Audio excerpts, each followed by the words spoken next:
The whispers swept through Dalhart, Texas like a prairie fire on a windy day. Beatrice Blackwell clutched the letter in her trembling hands, the paper crumpling slightly under her grip as she read the words that would change her life forever. Her reputation, the one thing a woman in 1885 couldn't afford to lose, was being systematically destroyed by lies so vicious they made her stomach turn. Beatrice had always been careful. The 22-year-old daughter of the town's former schoolteacher had maintained a spotless reputation since her parents' deaths 3 years prior. She'd taken over her mother's position teaching the town's children, living modestly in the small house her parents had left her at the edge of Dalhart.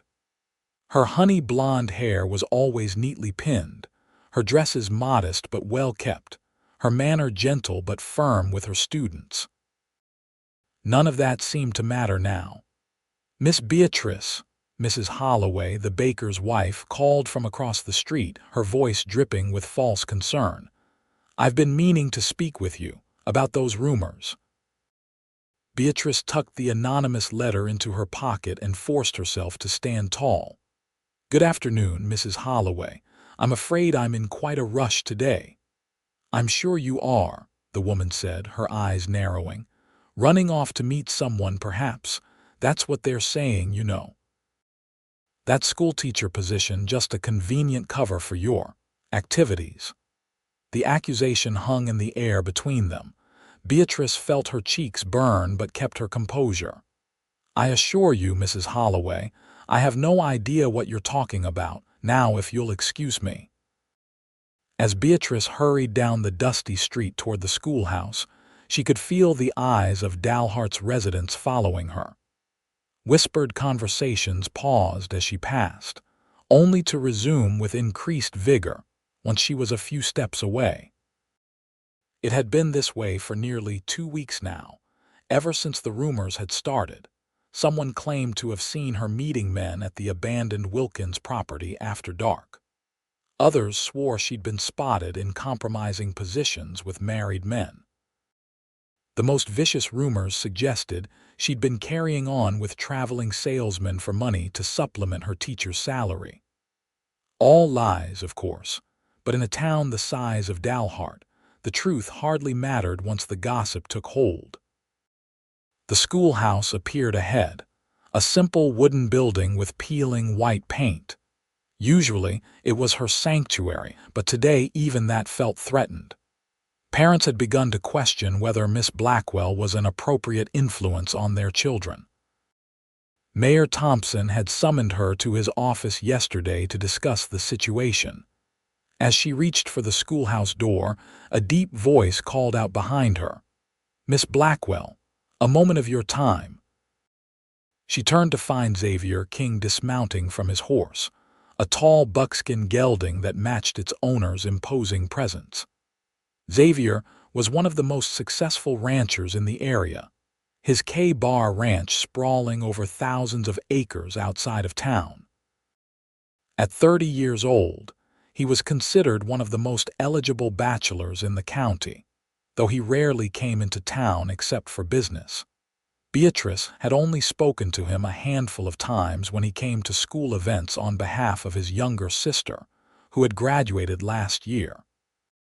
His dark hair and striking green eyes made him stand out in any gathering, not to mention his considerable height and the quiet confidence he carried himself with. Unlike most of the wealthier ranchers, he didn't put on airs or look down on the townspeople. "Mr. King," she acknowledged with a small nod. "What can I do for you?" Xavier glanced around at the people watching them with undisguised interest. "Perhaps we could speak inside," Beatrice hesitated. Being alone with a man, even for innocent reasons, would only feed the rumors. But Xavier King wasn't known for idle gossip or impropriety. "Very well," she said, unlocking the schoolhouse door. Inside, the room was quiet except for the ticking of the clock on the wall. Rows of desks faced the larger teacher's desk at the front, a blackboard spanning the wall behind it. Morning sunlight streamed through the windows, illuminating dust particles dancing in the air. Xavier removed his hat, revealing dark hair that curled slightly at the ends. "Miss Blackwell, I'll be direct. I've heard the rumors circulating about you." Beatrice stiffened. "Mr. King, I can assure you," he held up a hand. "You don't need to explain anything to me. I recognize a smear campaign when I see one." "A what?" "Someone's deliberately trying to ruin your good name. The question is who and why." Beatrice sank into her chair behind the desk. "You believe me? That the rumors aren't true, of course," he said simply, as if it were obvious. "Anyone who's seen you with your students or heard you speak about education knows you're a woman of integrity." His words brought unexpected tears to her eyes, which she quickly blinked away. "Thank you, Mr. King, but that still leaves me in an impossible situation. Mayor Thompson has already hinted that the school board is considering my dismissal." Xavier leaned against one of the student desks, his expression thoughtful. "Who stands to gain from your removal?" "I've been asking myself the same question." She pulled out the anonymous letter from her pocket. "This arrived yesterday. It suggests that if I don't leave town by the end of the month, more evidence of my indiscretions will surface." He read the letter, his jaw tightening. "This is blackmail." "Yes, but I have nowhere else to go. Teaching is all I know, and without a reference from the school board, no other town would hire me." She tried to keep the desperation from her voice, but failed. Xavier paced the length of the classroom, his spurs jingling softly with each step. Then he stopped abruptly and turned to face her. "I have a proposition for you, Miss Blackwell." "A proposition?" she echoed cautiously. "Marry me." Beatrice stared at him, certain she had misheard. "I beg your pardon, marry me," he repeated calmly. "As my wife, no one would dare continue spreading these lies. The school board wouldn't be able to dismiss the wife of one of the county's largest landowners without solid proof of wrongdoing, which they don't have. But that's absurd. We barely know each other." He shrugged those broad shoulders. "Many marriages begin that way. We'd have a mutual arrangement. You keep your position, maintain your independence in many ways, and I get a partner to help with the social obligations that come with my position. My sister is leaving for college back east soon, and I need someone to be the lady of the house." "You're suggesting a marriage of convenience," she said slowly. "I'm suggesting a practical solution to your predicament, and perhaps mine as well." His green eyes held her steadily. "I've observed you for some time, Miss Blackwell. You're intelligent, dedicated, and principled. Those are qualities I admire and would value in a wife." Beatrice felt dizzy with the suddenness of it all. I can't possibly decide something like this on a moment's notice." "You have until tomorrow," he said, placing his hat back on his head. "I understand it's an unusual proposal, but consider the alternatives. And rest assured, I would never expect anything from you that you weren't willing to give."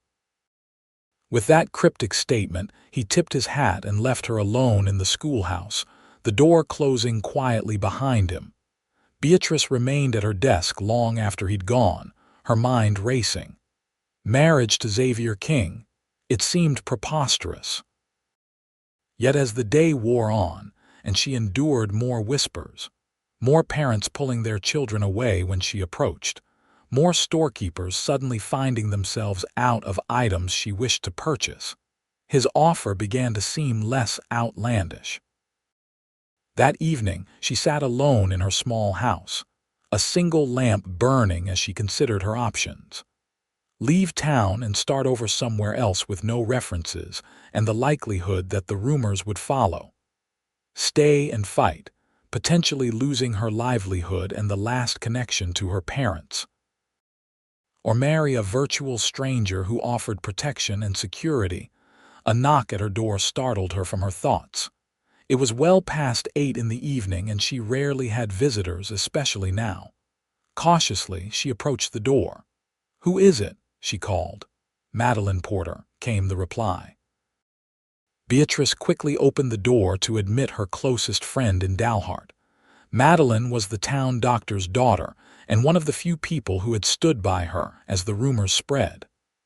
"I saw Xavier King at your schoolhouse today," Madeline said without preamble as she removed her shawl. "The whole town's talking about it." "Of course they are," Beatrice sighed. "Well, what did he want?" Beatrice hesitated, then decided there was no point in secrecy. "He asked me to marry him." Madeline's jaw dropped. "He what?" "He believes these rumors are a deliberate attempt to discredit me. He offered marriage as protection against further damage to my reputation." "That's unexpected." Madeline sat down at the small kitchen table. "What did you say?" "That I needed time to think. He's given me until tomorrow to decide." Madeline studied her friend's face. "Are you considering it?" "I don't know what else to do, Maddie. The school board meets on Friday. Mayor Thompson made it clear they're leaning toward dismissal, despite having no proof of any impropriety." "It's unfair," Madeline agreed. "But marriage, to a man you barely know." "He said it would be a partnership of sorts. I'd maintain some independence." Madeline looked thoughtful. "Xavier King has a reputation as an honorable man, and he's certainly not hard on the eyes." Despite everything, Beatrice felt a blush creep into her cheeks. "That's hardly relevant." "Isn't it?" Madeline smiled. "If you're considering a lifetime commitment, even one born of necessity, physical attraction isn't nothing." Beatrice had to admit her friend had a point. Xavier King was undeniably handsome, but she'd never allowed herself to dwell on such thoughts. He had always seemed so far above her station, despite his unpretentious manner. "What about love?" she asked quietly. Madeline reached across the table to squeeze her hand. "My parents' marriage was arranged by their families. They grew to love each other deeply over time. Perhaps you and Mr. King could as well." After Madeline left, Beatrice lay awake most of the night, weighing her options. By dawn, she had made her decision. The next morning, she walked to the telegraph office as soon as it opened. The operator, Mr. Finch, barely concealed his disdain as she approached the counter. "I need to send a message to Xavier King at the K-Bar Ranch," she said firmly. Mr. Finch's eyebrows rose, but he prepared the form. "What's the message?" "I accept your proposal. Awaiting your instructions. B. Blackwell." By mid-afternoon, a rider from the K-Bar delivered a response. Xavier would come for her the following day to visit the preacher and make arrangements. They would be married on Saturday, giving them just enough time to prevent the school board from meeting about her dismissal. News of their engagement spread through Dalhart like wildfire. Beatrice could feel the town's collective shock as she walked home from school that day. For once, the whispers weren't entirely malicious, they were confused, surprised, speculative. Saturday arrived with clear skies and a gentle breeze, as if nature itself approved of the union. Xavier sent a carriage for her, along with a simple but elegant ivory dress that must have cost more than 3 months of her salary. A note accompanied it. "A new beginning deserves new attire. XG." The ceremony at the small Dalhart church was brief and sparsely attended. Madeline stood as Beatrice's witness, while Xavier's foreman, a weathered man named Thomas Garrett, stood for him. The preacher seemed uncomfortable with the hasty proceedings but performed his duties nevertheless. When Xavier slipped the gold band onto her finger and pronounced her Mrs. King, Beatrice felt a surreal detachment from the scene, as if she were watching someone else's life unfold. As they exited the church, several townspeople had gathered to gawk at the unlikely couple. Mrs. Holloway stood at the front, her face twisted with disapproval. "Well, I never," she huffed loudly. "Seems Miss Blackwell has caught herself a wealthy husband despite her scandalous behavior." Xavier stopped abruptly, his hand tightening slightly around Beatrice's. His voice, when he spoke, carried clearly to everyone present.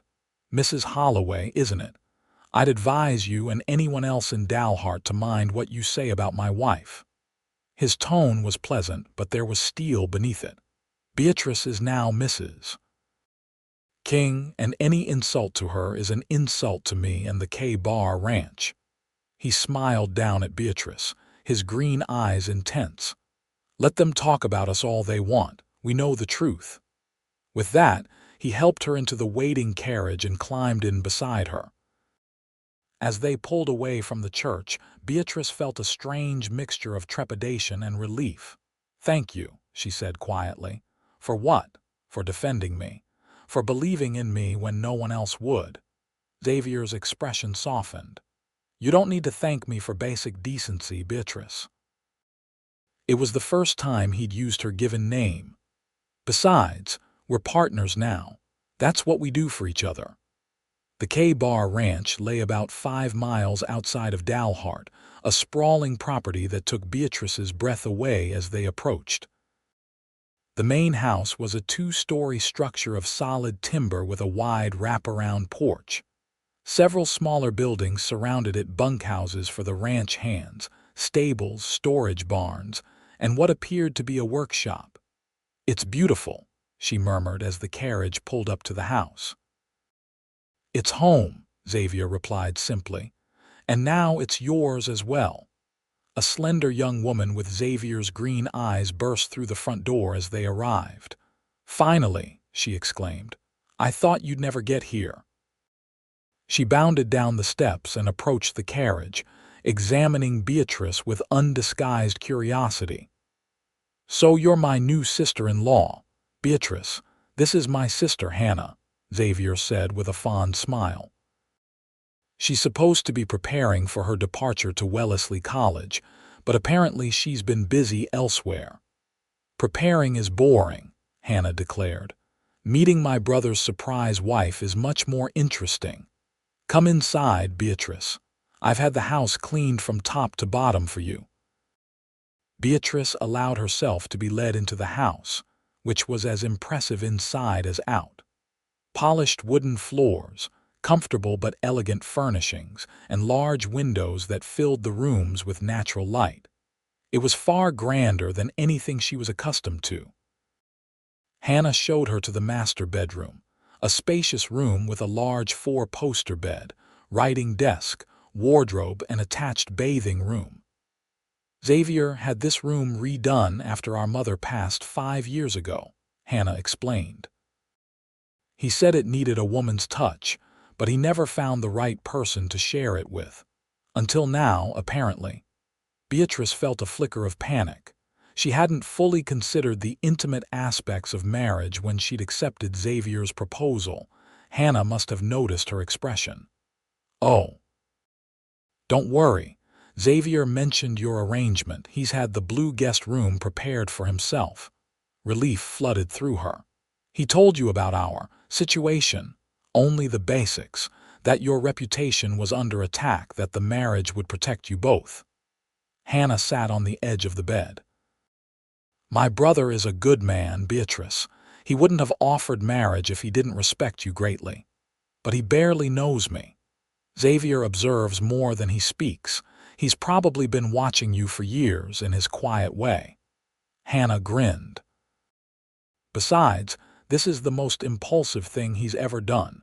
It's refreshing to see him act on feeling rather than careful calculation for once." "Feeling?" Beatrice echoed, confused. Hannah just smiled mysteriously. "I'll let you get settled. Dinner's at 6 in the dining room." Left alone, Beatrice unpacked the few belongings she'd brought from her small house. Most of her possessions remained there. She would need to decide what to do about the property now that she was married.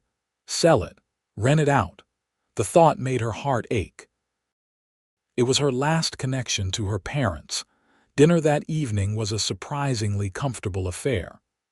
Hannah chattered about her upcoming college adventure, while Xavier discussed ranch operations and asked Beatrice thoughtful questions about her teaching methods. It felt almost normal. After dinner, Xavier invited her to his study. The room was lined with bookshelves, a large desk positioned near the window with a view of the ranch. "I wanted to discuss practical matters," he said, gesturing for her to take a seat in one of the leather chairs by the unlit fireplace. "First, your teaching position. I assume you wish to continue." "Yes," she said firmly. "If the board will still have me." "They will. I've already sent word to Mayor Thompson that any action against you would be most unwelcome." His mouth quirked in a small smile.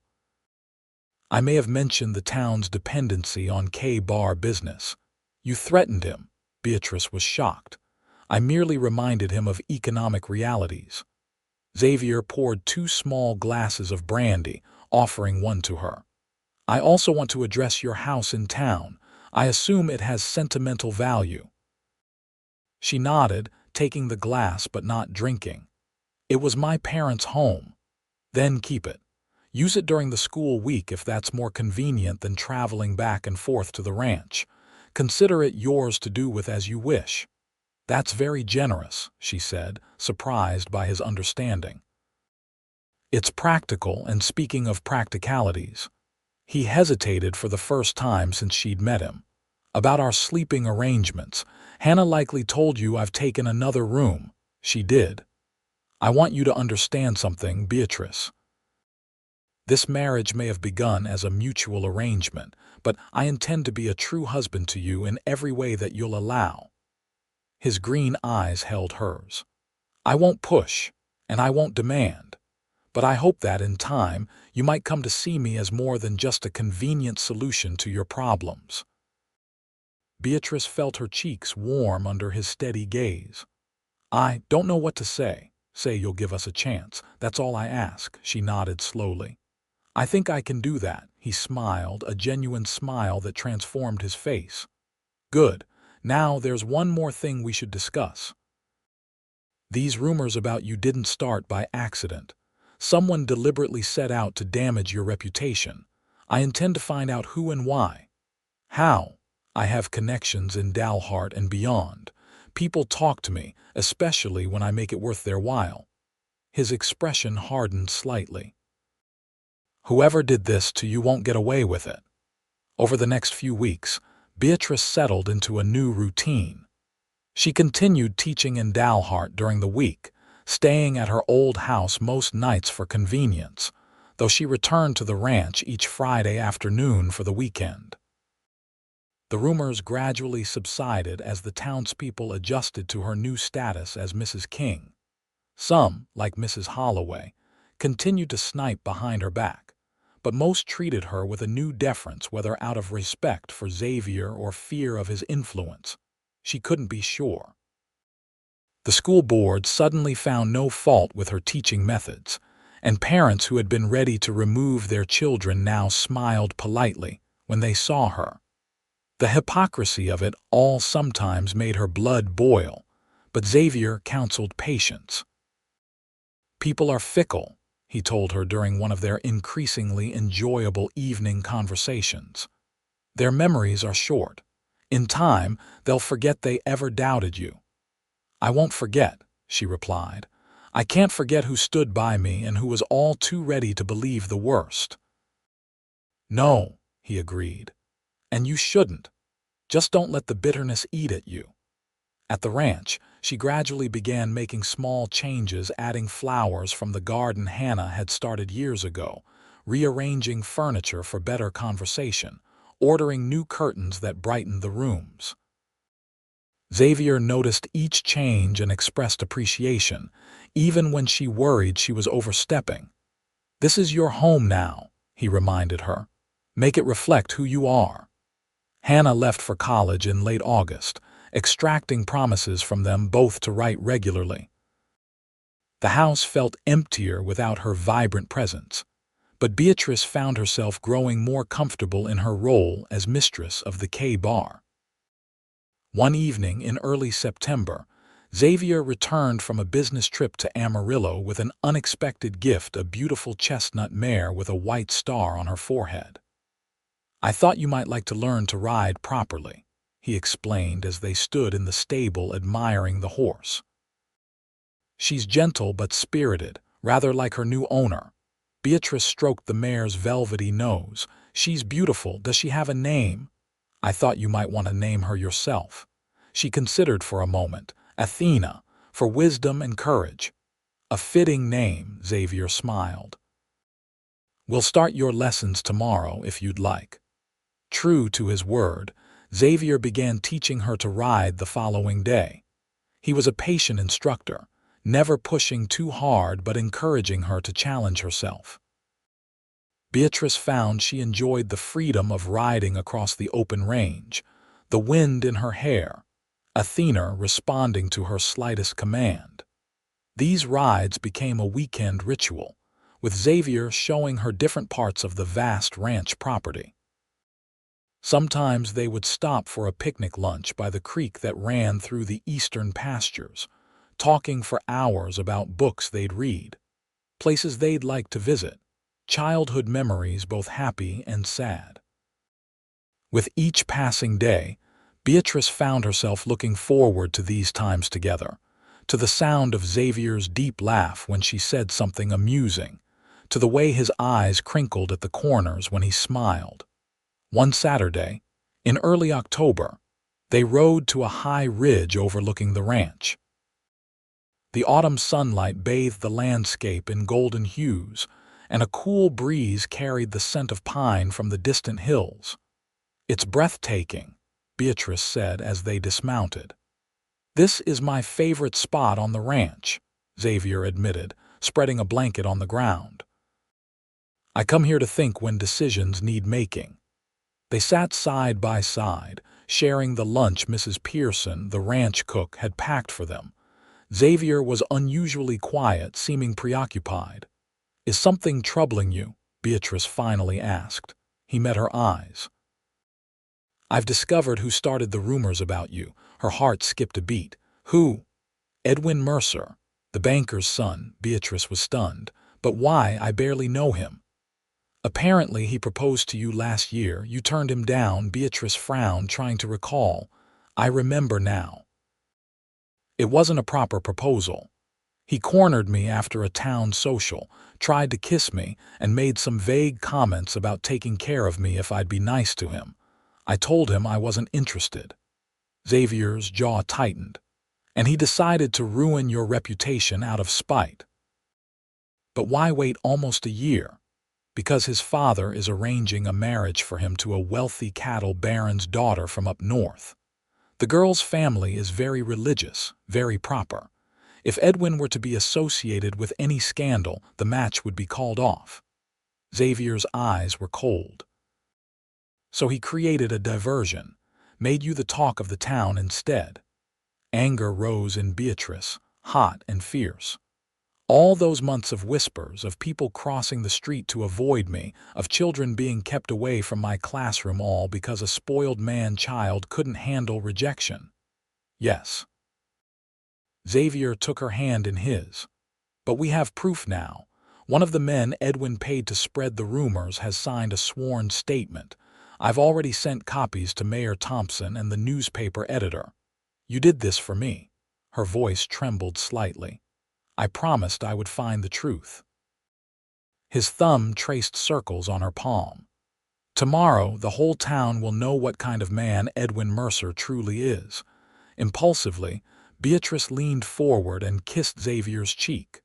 "Thank you." When she began to pull away, his hand came up to gently cup her face. Their eyes met, and Beatrice felt something shift between them, a boundary crossed, a new understanding reached. Slowly, giving her every chance to withdraw, Xavier leaned in and pressed his lips to hers. The kiss was gentle at first, almost questioning, but deepened as Beatrice responded. Her hands found their way to his shoulders, then his neck, fingers tangling in his dark hair. When they finally broke apart, both were breathing faster. "I've wanted to do that since the day I married you," Xavier admitted, his voice rough. "Why didn't you?" she asked softly. "I needed you to see me, really see me. not just as your protector or the solution to your problems. His green eyes searched hers. I think I've been half in love with you since I first saw you teaching those children 3 years ago, so patient and kind, but with a spark of fire underneath. Beatrice's heart raced at his confession. I think I'm more than half in love with you now, she whispered. His smile was brighter than the autumn sun. Then perhaps it's time you moved your things into our bedroom instead of the guest room you've been using on weekends. That night, Beatrice learned what it truly meant to be Xavier King's wife in every sense of the word. His touch was reverent yet passionate, gentle yet demanding, awakening feelings in her she'd never experienced before. In his arms, she felt cherished and desired, protected yet empowered. Afterward, as they lay tangled together in the moonlight filtering through the bedroom windows, Xavier traced the curve of her shoulder with his fingertips. I never expected this, he murmured. When I offered you marriage, I hoped we might eventually find companionship, maybe even affection. I never dared hope for this.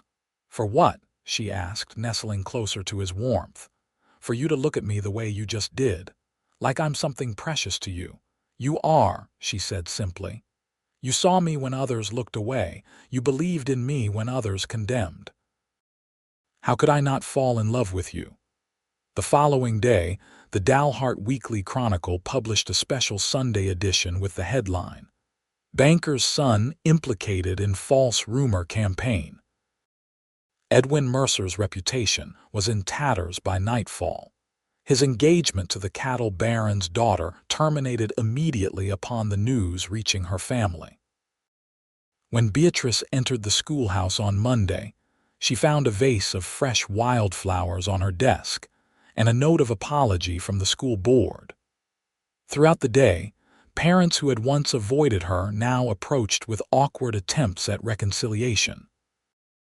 Mayor Thompson himself came to the schoolhouse after classes ended, his hat literally in his hands. Mrs. King, on behalf of the town council, I want to express our deepest regrets for the unfortunate situation this spring and summer. He couldn't quite meet her eyes. We should have investigated more thoroughly before giving credence to malicious gossip. Beatrice regarded him coolly. Yes, you should have. The mayor shifted uncomfortably. We hope you'll continue serving as Dalhart's teacher. The children are very fond of you. I intend to, Mr. Mayor. Though I may require a proper assistant now that enrollment has increased. She touched her abdomen lightly. Where a new life had just begun to grow, a discovery she and Xavier had confirmed with the doctor only yesterday. I expect I'll need to take a leave of absence in about 7 months. Mayor Thompson's eyes widened as he understood her meaning. Of course, congratulations. I'll bring it up at the next council meeting. I'm sure we can arrange something suitable. That evening, Xavier arrived to escort her home to the ranch. As they walked arm in arm down Dalhart's Main Street, heads turned and conversations paused. But this time, the looks held respect and even a touch of envy rather than condemnation. Mrs. Holloway emerged from the general store, stopping short when she saw them. After a moment's hesitation, she approached, her usual haughtiness subdued. Mrs. King, Mr. King. She nodded stiffly. Aye. That is, we. She gestured vaguely to include her husband, who hovered uncertainly behind her. We were wondering if you might attend our anniversary dinner next Saturday. Just a small gathering of friends. Beatrice felt Xavier's hand tighten slightly on her arm, sensed his protectiveness rising. Before he could refuse on their behalf, she smiled with all the graciousness she could muster. How kind of you to invite us, Mrs. Holloway.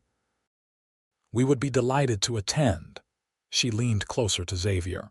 Wouldn't we, darling? He looked down at her, surprise giving way to understanding and then pride. Indeed we would. Thank you for the invitation. As they continued their walk to where the ranch wagon waited at the edge of town, Xavier bent to whisper in her ear. "That was generous of you." "Not really," she replied. "Living well is the best revenge, isn't it? Besides," she placed his hand over her still flat stomach, "our child deserves to grow up in a community free of old grudges." Xavier's face transformed with joy as it did every time she mentioned the baby. "Our child will grow up knowing their mother is the strongest, most forgiving woman in Texas, and that their father is the man who stood by her when no one else would." She rose on her tiptoes to kiss him briefly, not caring who saw. "The man who said, 'Let them talk about us,' and showed me what true partnership means." As they drove back to the K-Bar Ranch, the setting sun painting the sky in brilliant oranges and pinks, Beatrice reflected on the strange journey that had brought her here. From the depths of scandal and near ruin to the heights of happiness and love, all because one man had seen past the lies to the truth of who she was. "What are you thinking about?" Xavier asked, noticing her contemplative expression. "Just how quickly life can change," she replied. "6 months ago, I thought my life was over. Now I can't imagine being happier." "It's just the beginning," he promised, taking her hand in his. "Just the beginning." Spring arrived at the K-Bar with an explosion of wildflowers and new life. Beatrice stood on the front porch, one hand supporting her heavily pregnant belly, watching as Xavier instructed the ranch hands on the day's work. He caught her eye across the yard and smiled, that special smile reserved only for her. Inside, preparations were underway for the baby's arrival. A beautifully crafted cradle, made by Xavier's own hands, waited in their bedroom.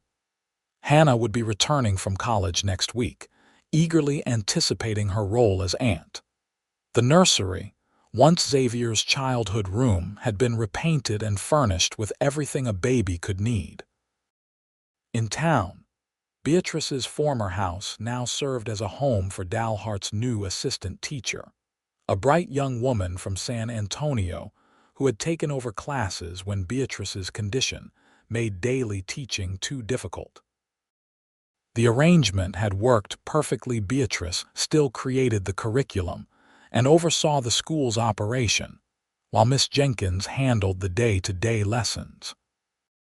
The scandal that had once threatened to destroy her had faded to a distant memory, rarely mentioned except as a cautionary tale about the dangers of gossip and false accusations. Edwin Mercer had left town shortly after his exposure, his father sending him to work for a distant cousin in California. The town had moved on to newer, more interesting topics of conversation. As evening fell, Xavier joined her on the porch, wrapping his arms around her from behind, his hands cradling her swollen abdomen.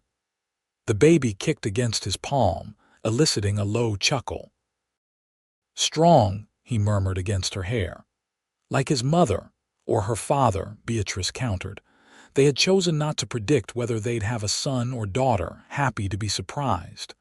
"Either way, this child will be loved," Xavier said, "and will grow up knowing the value of standing up for the truth, no matter what others might say." Beatrice turned in his arms, rising on tiptoes to kiss him soundly. "I love you, Xavier King.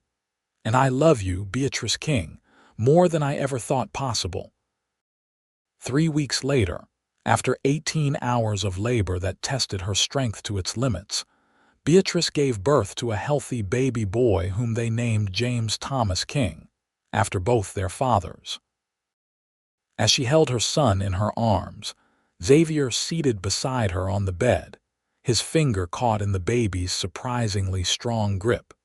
She felt a completeness she had never imagined possible before that day in the schoolhouse, when he had proposed his unusual arrangement. "He's perfect," Xavier whispered, awe in his voice. "Yes," she agreed. "Perfect." Hannah burst into the room, having paced the hallway for hours during the delivery. "Let me see my nephew," she demanded, then softened immediately upon seeing the tiny bundle. "Oh, BX, he's beautiful." "Would you like to hold him?" Beatrice offered. Hannah took the baby with expert care, having helped with neighbor children back in Dalhart. "Hello, little James," she cooed.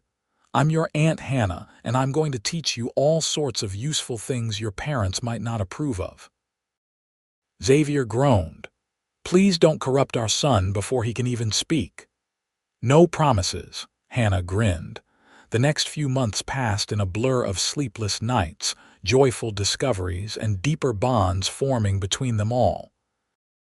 James grew quickly, a happy baby with Xavier's green eyes and Beatrice's golden hair.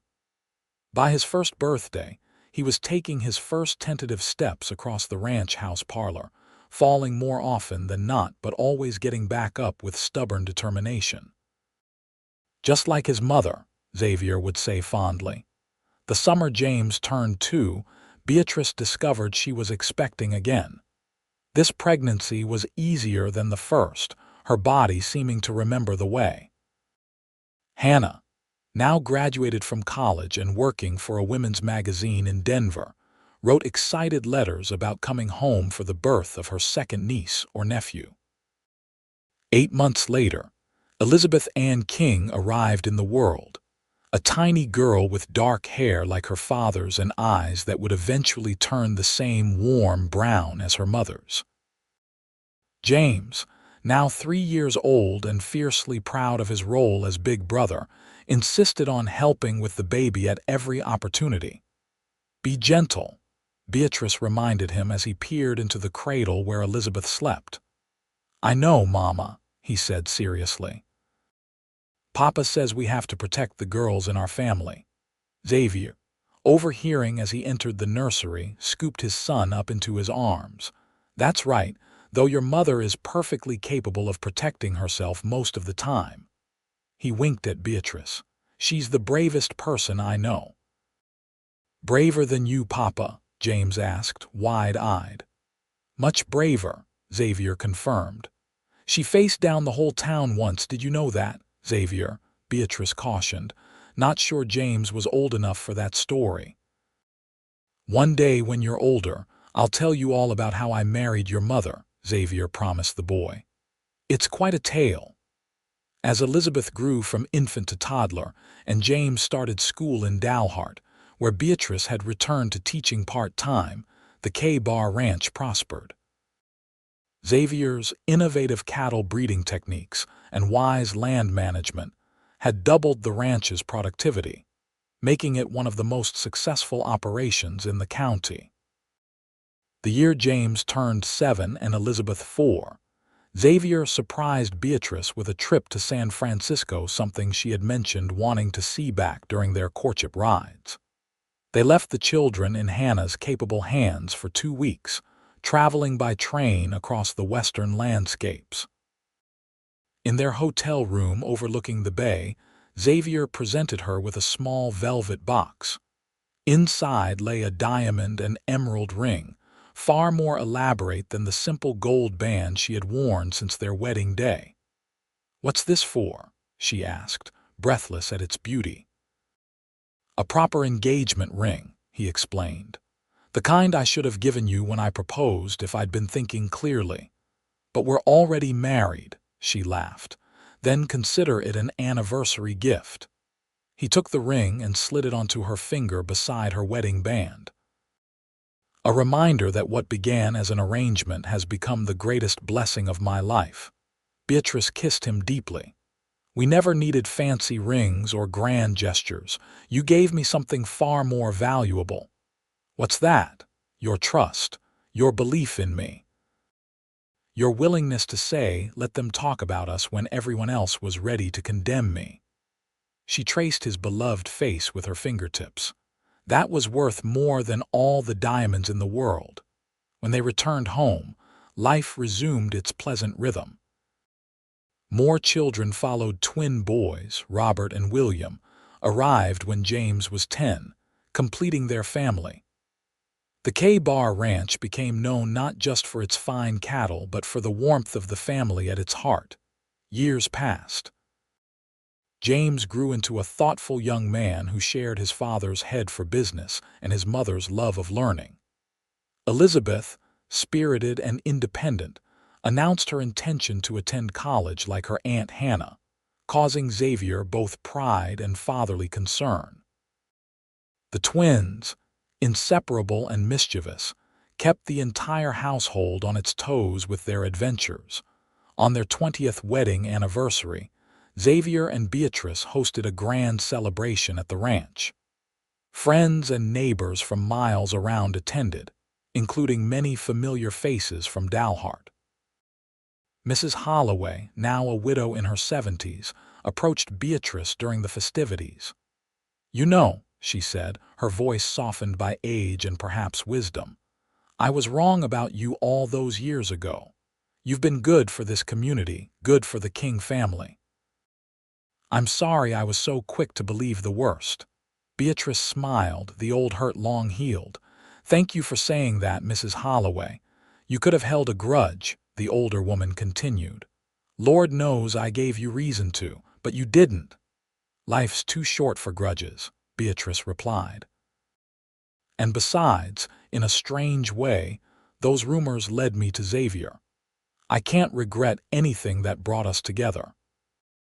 Later that evening, as the celebration wound down and guests began to depart, Xavier found her standing on the porch, watching the sunset just as she had done so many evenings over the years.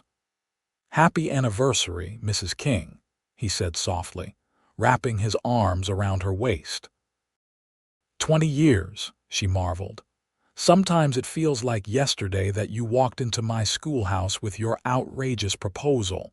Best decision I ever made." He turned her to face him.